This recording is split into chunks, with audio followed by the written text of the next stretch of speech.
আজ যথাযোগ্য মর্যাদায় শিক্ষক দিবস দিনটি উদযাপন করা হয়। উদযাপন করেন জলপাইগুড়ি জেলা কংগ্রেসের শিক্ষা সেল ও মহিলা কংগ্রেসের যৌথ উদ্যোগে।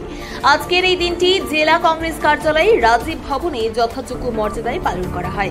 এদিন একটি অনুষ্ঠানের মধ্য দিয়ে শিক্ষকদের সংবর্ধিত করা হয়। পাশাপাশি বিভিন্ন সামাজিক কাজ করার পরিকল্পনা নিয়েছে আজ থেকে। এদিন রাধাকৃষ্ণনের ছবিতে মাল্যদান করার পরই তারপর শুরু হয় মূল অনুষ্ঠান।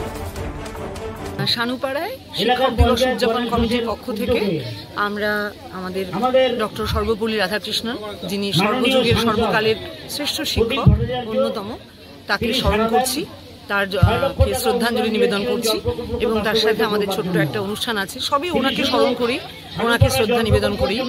আমাদের একটা সম্বর্ধনা, যে আজকের দিনে তো সবচেয়ে বেশি যেটা আমাদের অনুপ্রাণিত করে সেটা হচ্ছে যে ছাত্র শিক্ষকের সম্পর্ক। কারণ আমরা জানি যে যুগে যুগে শিক্ষকরাই ছাত্র তৈরি করেছেন এবং আমরা সেই আজকে একই সঙ্গে রাধাকৃষ্ণনের সঙ্গে আমরা সমস্ত শিক্ষকরা যারা আজকে তাদের আত্মত্যাগের মাধ্যমে, তাদের ভালোবাসায়, তাদের স্নেহে, তাদের সঠিক পথপ্রদর্শনে তারা ভালো ভালো ছাত্র তৈরি করেছেন, যারা আজকে সমাজের বিভিন্ন জায়গায় প্রতিষ্ঠিত আছেন। আমরা মনে করি আজকে সেই ডক্টর সর্বপল্লী রাধাকৃষ্ণনের উত্তরসূরি হিসাবেই আমরা আজকে এখানে উপস্থিত হয়েছি।